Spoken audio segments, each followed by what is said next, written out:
আসসালামু আলাইকুম, আমি তাওহিদ বলছি।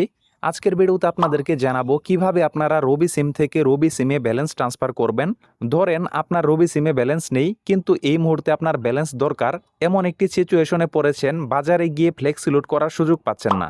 এমতো অবস্থায় আপনার কোনো বন্ধুকে যদি বলেন যে রবি সিম ব্যবহার করে, তার রবি সিমে যদি ব্যালেন্স থাকে তাহলে কিন্তু সে চাইলে আপনার রবি সিমে তার সিম থেকে ব্যালেন্স ট্রান্সফার করে দিতে পারবে। আশা করি আপনারা বিষয়টি বুঝতে পেরেছেন। মানে আপনার রবি সিমে যদি ব্যালেন্স থাকে তাহলে অন্য আরেকটি রবি সিমে আপনার সিম থেকেও ব্যালেন্স ট্রান্সফার করতে পারবেন। বিষয়টি হচ্ছে এই। তো কিভাবে আপনারা রবি সিম থেকে অপর আরেকটি রবি সিমে ব্যালেন্স ট্রান্সফার করবেন সেই বিষয়টি জানতে অবশ্যই ভিডিওটি শেষ পর্যন্ত দেখতে থাকুন। সম্মানিত ভাই এবং বোনেরা, আপনারা যদি একটি রবি সিম থেকে অপর আরেকটি রবি সিমে ব্যালেন্স ট্রান্সফার করতে চান তাহলে আপনারা দুইভাবে করতে পারেন। প্রথমত হচ্ছে আপনার ফোনের ডায়াল প্যাডের মাধ্যমে, এবং দ্বিতীয়ত আপনারা চাইলে আপনার ফোনে যে রবি অ্যাপ আছে সেই অ্যাপের মাধ্যমে এক রবি সিম থেকে অপর আরেকটি রবি সিমে ব্যালেন্স ট্রান্সফার করতে পারেন। তবে তুলনামূলকভাবে আমি মনে করি ডায়াল প্যাডের মাধ্যমে সবথেকে সহজ। এজন্য আপনি আপনার ফোন থেকে ডায়াল প্যাডে যাবেন। ডায়াল প্যাডে যাওয়ার পর এখানে আপনি লিখবেন *141#। অবশ্যই আপনাকে এটি লিখতে হবে *141#, এবং এখান থেকে আপনাকে যেই সিম থেকে ডায়াল করতে হবে সেটি হচ্ছে যেই সিমে ব্যালেন্স রয়েছে, অর্থাৎ যেই রবি সিম থেকে ব্যালেন্স ট্রান্সফার করবেন সেই রবি সিম থেকে আপনাকে ডায়াল করতে হবে। এখান থেকে আমি ডায়াল করছি।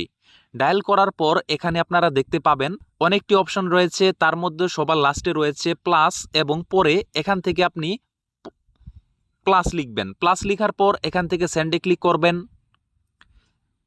সেন্ডে ক্লিক করার পর দেখতে পাচ্ছেন 6 নম্বরে আছে ব্যালেন্স ট্রান্সফার। এখানে অবশ্যই আপনাকে 6 লিখতে হবে। তারপর এখান থেকে আপনি সেন্ডে ক্লিক করবেন, যেহেতু আপনি এই সিম থেকে ব্যালেন্স ট্রান্সফার করবেন। তারপর এখানে দুইটি অপশন রয়েছে, নাম্বার 1 ব্যালেন্স ট্রান্সফার এবং নাম্বার 2 ব্যালেন্সের জন্য অনুরোধ।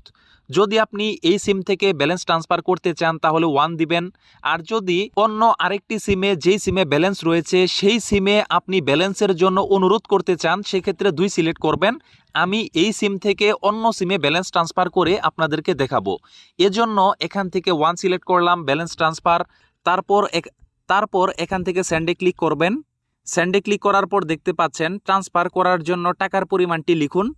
এখানে আপনি টাকার পরিমাণ দিয়ে দিবেন আপনি কত টাকা ব্যালেন্স ট্রান্সফার করতে চাচ্ছেন। তো এখান থেকে ধরুন আমি 20 টাকা দিয়ে দিলাম। এই সিম থেকে 20 টাকা আমি ট্রান্সফার করব অন্য সিমে। টাকার পরিমাণ দেওয়ার পর এখান থেকে সেন্ডে ক্লিক করবেন।